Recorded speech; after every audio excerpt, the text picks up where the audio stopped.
One of the cool things about these reprint sets, Masters sets, is that cards move rarities. They shift down to common, up to mythic from rare or uncommon, wherever they were. Commander Masters is the same, and we have got some very cool cards that have been shifted down to common, making them pauper legal now. And we've got some interesting cards upshifted to mythic, and we want to talk about why, what those decisions probably were that got those from rare to mythic. You might have heard this before, but 70% of the people watching this video aren't even subscribed to our channel, and YouTube really cares if people subscribe when they watch one of our videos. So if you'll do that for us, click that button if you don't mind. That would really, really help us out. Give me just a second to thank our Patreon for helping us on our way to do this full time. We'll be back and we'll talk about the rarity shifts, the coolest ones in Commander Masters.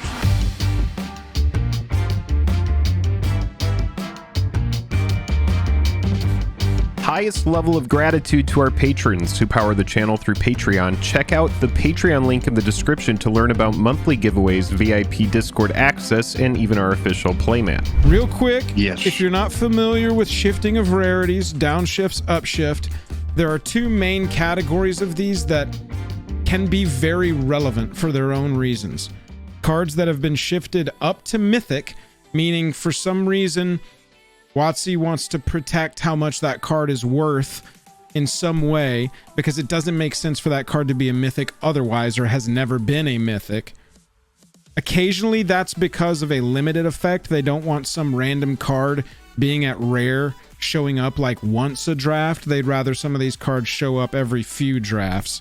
And then the other real big section of ones that are important are the downshifts to common. Right, Jake? Yep. Because of Pauper, and that's a format that it does have people play in paper, and there's tournament support for it, but it is a big MTGO format as well. A lot of people play Pauper events over on MTGO. So we want to look at those two specifically, and then we'll glance through the rares as well and see if any of the cards that have been mythic and downshifted to rare will help us aim at any really good pickups. But we have got, of the 130 cards in the set that were reprints in rarity at new rarities, 10 of them are mythics, Jake. Capture of Jing Zhao and Sun Quan, Lord of Wu. Man, have we been looking at these cards forever as potential reprint targets from a set called Portal 3 Kingdoms. Yeah, and look, I mean, they have to be reprinted at Mythic if you want to save any of the value of these cards. When you have a scarce play like this, it really just comes down to, once they reprint it, it's going to be extremely, extremely cheap. The cards that are indicators of this are Imperial Recruiter, Grim Tutor, stuff like that. Yeah, for me, this is a... man, that card's going to be even cheaper, even though it's an extra turn effect. And you can see that there's nothing really inherently special about this card. 5 mana for an extra turn. That's pretty on rate. That's a rare card. Sorcery speed. Sorcery speed, that's a rare level card. But like you said, because the OG is $300 plus, if you're going to protect any of that, it's the same thing with Sun Quan. Over $120 for this, but 6 mana for a 4/4 that gives your creatures horsemanship, basically makes your creatures unblockable, and has no other keywords. This is an enchantment that is an awesome enchantment, but it dies so easy. Yeah. And it's a pretty expensive card. Right. It's at 6. Yeah, so, it is. It's the same category. Yeah. It is a good card. Yeah, the Loyal Retainers as well. This is another card where I'm just like, okay, yeah, it's pretty good. It's pretty good. I mean, I guess it would have just killed the price, right? If it had been reprinted at rare. That's how I'm feeling about Smothering Tithe as well. Smothering Tithe, I don't think needs to be a mythic. I don't think they need to continue printing it at mythic, but I do see if it is, rare, then maybe it's going to show up in most limited experiences, and it is a very busted card. But Smothering Tithe is also a big card in Commander, and so... I don't know, run enchantment destruction. I don't think this needed to be mythic. This is a card that they like to seem to keep between 20 and 30. We saw this last in Double Masters 22 at rare, and that is a $20 rare now. I'm assuming since they wanted to use it as part of the pool for this set, as well as identifying it as a, like Jake said, staple commander enchantment identifier of the format, putting it at Mythic is probably their best shot at keeping it around a $20 card plus. Yeah. But it's never going to be a better time right now, in my opinion, to pick up Smothering Tithe, because you got 3 versions coming from this one. You just had a Judge Academy promo in 22. RIP Judge Academy promos recently seem to be indicating that a huge reprint is coming. And then you had 3 different versions of it in 22. So, you know, now you have a new etched version that has what looks like a more pronounced white border compared to the Double Masters 2022 border. Right. Yeah, I mean, variance. We made a short about this. Yes, it is. Shout out Joma Edge. We've also got Grave Pact. Yeah, Grave Pact. This was a card I recently made a short about this one. This is a big mana restrictive because of the color. I just don't think it needed to be. It's just going to be kind of pesky to play. I think in the limited experience, I think this one is printed at Mythic to protect price. I think that in a limited sense, this card can really make a non-game happen so quickly, because you have to build this into the right kind of strategy to really fully take advantage of it, or it's just sort of this like shared destruction and the game can never get going and we can never approach an end. And so I think there's a little bit of potential that they upshifted it so you didn't have to run into it in limited. Also, Card Shop does say expanding the numbers of rares and mythics, which they did in this set, is what really helps protect price. So yeah, that is a good note, Card Shop. That's a good Thank note. you. Yeah. Same like Jake said with Smothering Tithe. Loyal Retainers, this is one that just hasn't gotten a real reprint. This is a card that's not, you know, it's expensive because it's from PTK as well. This was the only copy of it until Amonkhet Invasions. And then the 30th anniversary play promos, which is this one out yet? Some of these haven't even been released yet. And now we got it in Commander Masters the first actual time. And so the effect is strong. A legendary creature from your graveyard straight to the battlefield just for a sack. You can't do it at instant speed. You have to do it in main phase 1. But, you know, this is basically just like 3 mana return a legendary creature card from your graveyard to the battlefield in white. And you can just get it right back with something like a Sun Titan. It doesn't say exile it or anything like that. Right. So very strong card. It is strong, but it's specific. You know, you're not gonna get enough value off of running it in anything except for like I have all legendary creatures in this deck kind of deck.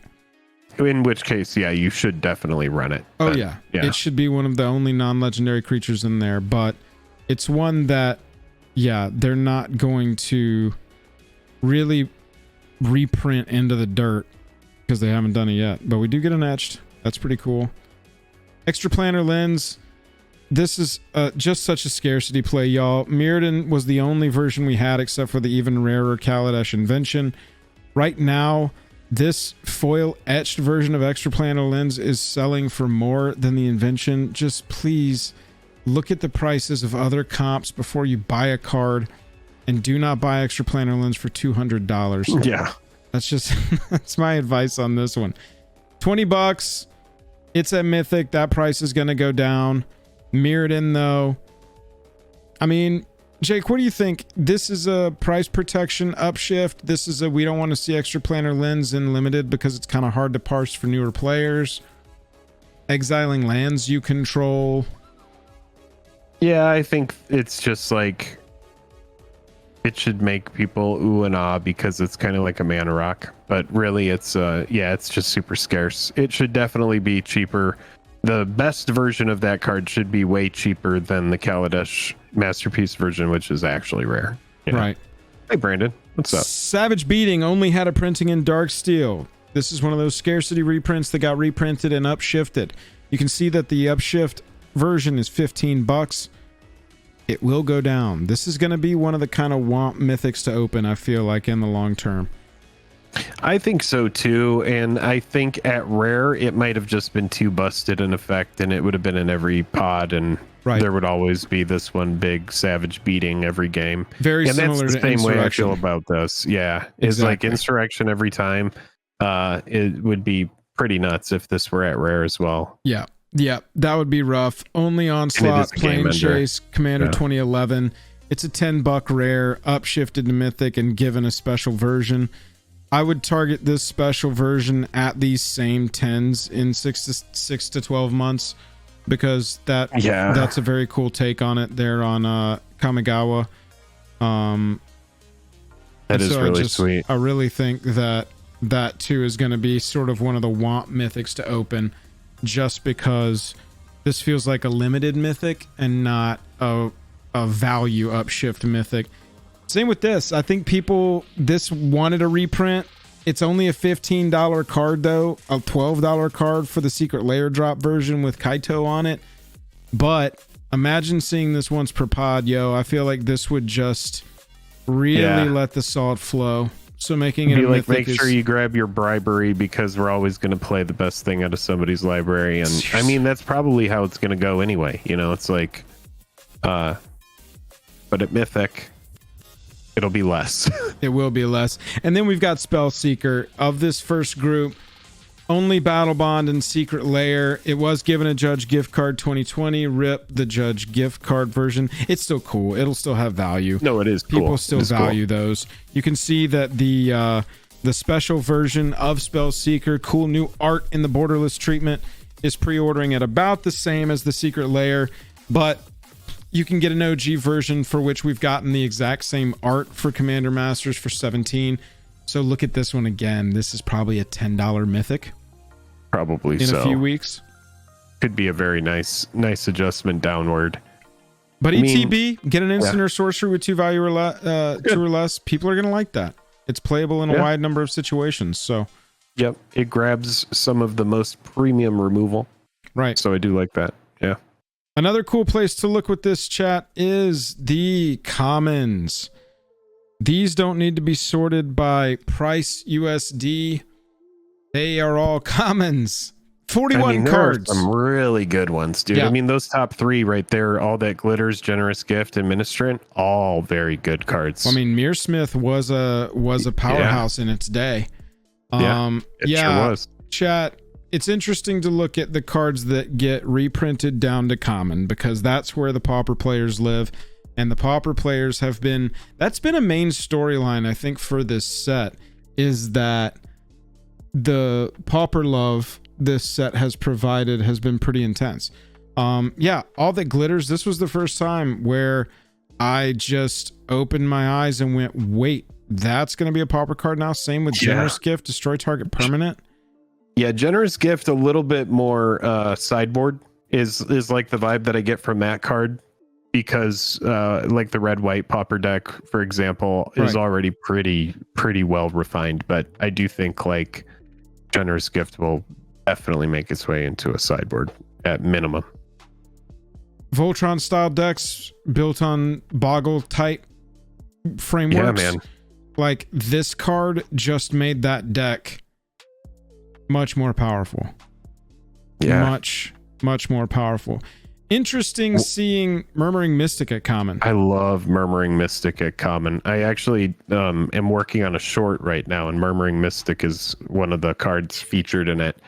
This card, when it was in standard, I remember us complaining a lot about it. It is a card where if you don't have removal for it, it will get out of hand quickly. That 5 toughness is so stupid, dude. The 5 toughness on this card, it dodges so much. It's really annoying. It goes wide. So if you're somebody who's just like, I just want to play a bunch of like op and like counter spells and lightning bolt, you're getting all of this like residual value from it. It's just a very good card. Well, it's skipping forward a little bit, but did you see which card was printed into common that goes with Murmuring Mystic? It's also in the short, dude. Gutter Snipe is amazing. Gutter Snipe is now a Pauper card. I need to familiarize myself with that format more, But Well, I've played Gutter Snipe before Burn, in dude. formats. I mean, Burn right? is one of the main decks, and Pauper. A lot of people think because it's commons only, it's like tame. It really isn't. There's cards like Lightning Bolt and Brainstorm, and some of MTG's most powerful cards ever. So like Gutter Snipe, kind of just sits on the battlefield like an enchantment and doesn't even need to swing. It's just going to burn them down. So yeah, very good card. Yeah, Dark Writ, exactly. I'm not sure how many artifact decks are stomping around in that format, but Reverse Engineer could be a potential powerhouse in a artifact deck. There is an affinity. There is there's like Grixis affinity decks. I mean, 2 mana to draw 3 when you can tap, your artifacts, your treasures, you can tap for 1 mana and reuse them later. The biggest one, Dread Return is a big one too. The biggest one, y'all. This card is banned in Modern. Yeah, this card is banned in Modern. Yeah, and now it's in Pauper. What? Yeah, it's gonna be pretty crazy. In Pauper, what is the big finisher that you would reanimate? You could go like Faithless Looting. And then go Dread Return. What is the people are gonna figure it out. What is the Ulamog of this format that you would, because that's what's gonna keep it I would from even being... go like Cascade into like, or not Cascade, but like an Annoyed Altasaur would be pretty fun. Does Cascade work if you don't cast it? I don't think you cast the spell at Cascade. Oh yeah, no, you're right. No, I mean, I don't even really know. Ulamog's Crusher. Like, what is the big common? Yeah, maybe an Ulamog's Crusher. That could work. 8/8 Annihilator 2 on turn 3, maybe. That's attacks pretty each sweet. combat if able. Let's just look at Eldrazi commons, because I mean that's here we go. Legal Pauper, type creature, CMC greater than or equal you spelled to creature wrong. 8. Do you know that I don't know how to spell? I'm just helping you. League of Creature. Yeah, there we go. Greater than 8. Is there a greater than 9? 3 cards that are greater than 9. Hand of Emrakul. All right, so Reach Trample 10/10. Reach Trample 10/10 is not bad. Depth I Charge would like Colossus something with is Annihilator, more Annihilator. Yeah, for sure. Let's equals 8 and see what we get.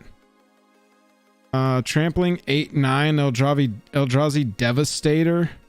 That's not bad. 8/9 trample. These are Timmy Pauper creatures, yeah. Yeah, Ulamog's Crusher. I think Crusher's probably the best. 8/8 for 8 with Annihilator 2. Annihilator 2 is pretty brutal. Yeah, not terrible. Yeah, you really do have to kind of think about this with a card like Dread Return, where it's 100%. like, yes, it has a big effect, but it's like, but in Modern, you're going to need that big effect. You've got the targets for Modern, right? You've got the targets, and so they have to ban it because you can Faithless Loot it into the yard with the creature, sack 3/0/1s or whatever, and you got an Eldrazi. I mean, maybe a flyer. Maybe some sort of side for Hogaxins, but yes, essentially that same kind of idea is like there's different ways now to loot to the yard and then get something big back. Right. Vigi Trample 5/7. That's not bad. Trampling 6/6. Yeah. So it just has to be something with trample. Right. That's how I feel. It has to be something big. Yeah. But that's kind of cool. Yep, love seeing that. Mire Triton is a huge enabler in decks that want this type of effect. I like that effect. With Death Toucher, mill 2, gain 2 on the ETB. Very, very strong potential there. I also like the Cauldron. I'm a fan of Cauldron getting the reprint at common. Yeah, it's just a fun little dirtily. It's fine. Yeah. Gutter Snipe is one of the huge highlights. Tip top highlights there. Looking at green. How about that? How about Crash of Rhinos? That's pretty crazy. Yeah, honestly, well, no, because we're trying to do this on turn 3. We want to ramp. Yeah. I mean, we want to. It'd be great if we can loot into the yard on turn 1. Fastest would be loot into the yard in turn 1 and drop in Dread Return and our fatty. Turn 2, I like play something like Rebirth. Cool. Yeah. You like which one? That spider there in the bottom left. Kind of cool. Vigilance that reach just 6/6. reach 6/6 seems relevant. After seems you, after you loot on turn 1, at least those 2 cards in there. Turn 2, you want to play something like, Kuldotha Rebirth. That's going to create 3/1/1 goblins, and then you could even. Then you'd be able to do it on that turn because Dread Return is just there's no other cost. You just sack the 3 creatures. And you're off to roll. So you can potentially Dread Return on turn 2. I'm wondering what are the type creatures. Yeah, Kuldotha Rebirth is a big card that would work well with it. Greater than or equal to 7, and it's got haste. That's a big one too. Okay, how about a 6/4 with haste, Jake? Turn 2, 6/4 haste. Turn 2, trample. Here you go, Magma Hellion. Trample haste 5/4. Boom. Now we're building this deck. I'm sure somebody has already figured this deck out. No, I mean, that's pretty sweet. But because you have Faithless Looting in Pauper, like, I really do think it's like you can get there. I think that there's some way to get there. It'd be fun. Dread Return is very cool. I also love as well. I love seeing this card pop back up. This was a Commander Legends uncommon that held, that 5+ price point for a while. Whenever a token you control leaves, each opponent loses a life, you gain a life. Yeah. You can see why this effect would be desirable. You can see that it's only ever been in Commander Legends and Commander Masters. We've got the new version here now, which will take over that $5, $6 spot. But I do love seeing it pop up. Yeah. Yeah. Cool elf. Yeah, I'd be interested to see if an Aristocrats deck could potentially work well in Pauper. And then for whatever Voltron you've got going in Pauper, you've got Brass Knuckles. A little expensive on the cast, but I love the 1 equip. And you get 2 when you cast it, so you get 2 equipments for the cost of 4. However, you only need 2 equipment. One of those 2 Brass Knuckles and the other one or any other equipment, and that thing gains double strike for cheap. Just 1 equip. Super cheap. You can put Brass Knuckles and an equipment on 2 different creatures and get this effect on 2 creatures for the price of 4 plus 1 equip for each. Brass Knuckles, that and the copy. Fan of that. Those are the major shifts down to common and up to mythic. When we look at the rares, we see 32 cards. Steel Shaper's Gift, this is a big playable card. The upshift to rare here makes a lot of sense. It was an uncommon in 5th Dawn, but that's pretty much the only place we've seen it. This was a reprint we've needed for a long time, and I don't think it would have been out of the realm of imagination to call this as being an upshift if and when we ever do see it. Plus, we got the special version, so pretty sweet. It would have been cool for them to give us a super busted, ultra pushed uncommon and just be like, here you go, Steel Shaper's Gifted uncommon. Yeah. Have fun. But it's the same kind of thing as Personal Tutor. It was only uncommon because it came out way back in the day, and Commander wasn't tutors really... were super busted. Yeah, right. Exactly. So you got some of these shifts that just make sense up to rare. It's nice to have Lorthos downshifted from Mythic to rare. Finally, I'll be able to play this, maybe get a copy for myself. For 50 cents, 25 cents. One of the best creatures ever printed, IMO. So, why don't you, I cordially invite you to suck it. Rankle down. Rankle down to rare. All the Titans down. Yeah. Yeah.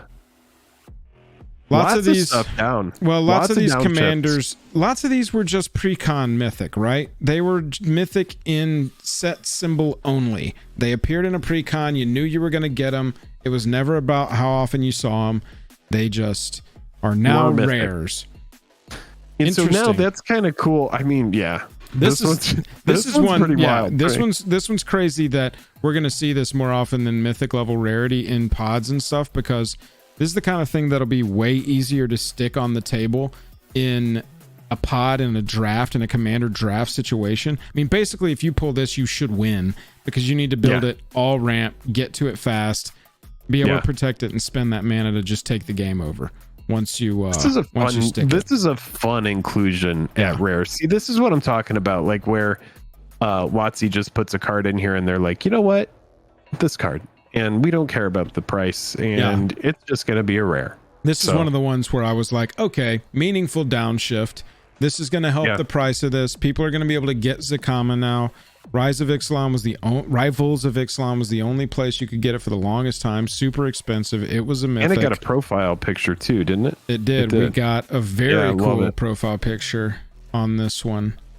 And so... It kind of looks like Khaleesi's dragons, honestly, even with the colors. Yeah. Yeah, I could see that. And then, of course, we got Zalortha. You can see here, we had seen it on Arena before in this art,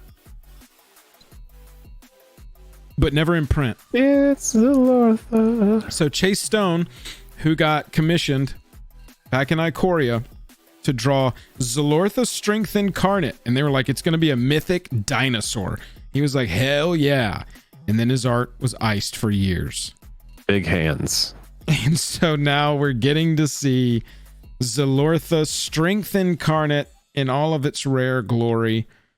Past that, some of these will just be nice to pick up cheap now. You know, Marin was at mythic, but it was just because it was in the pre-con. And you know, you got Mystery Booster mythic, you got Secret Layer drop, which rarity again doesn't matter there. And now we got 3 versions of it. So some of these are going to be excellent attempts, excellent times, chances to pick up these cards. Yeah, a lot of great cards to pick up. If you don't have them, they're going to be cheap, especially on that rares list downshifted from mythic. It's going to be a really good time to get some stuff. Let us know if any of these commons are inspiring you to build a pauper deck. I've been saying recently I'm in my Reanimator era, and so I'm feeling kind of like Dread Return in Pauper. We can play over Spell Table or something like that. It might be time to get into Pauper. That's all I'm saying. Maybe we do some brewing around Dread Return, and then we take it to Mitgo and see if we can take down a league. Take it to the streets. Take it to the streets, aka Mitgo, that is the streets for sure. That's where you go to play MTG in the streets and the road. By the way, if you're watching this after the fact, you definitely should have watched this live. We stream every Wednesday night, 9:30. Be here with us, hang out. Tell us why we're right. Tell us why we're wrong. Tell us why you're excited to build your Pauper Supply Runners deck. ETB, put a +1/+1 counter on each other creature you control. It itself doesn't even get a +1/+1 counter. But there's some good boys on it. Some good boys and good girls. There's some good boys and girls in there.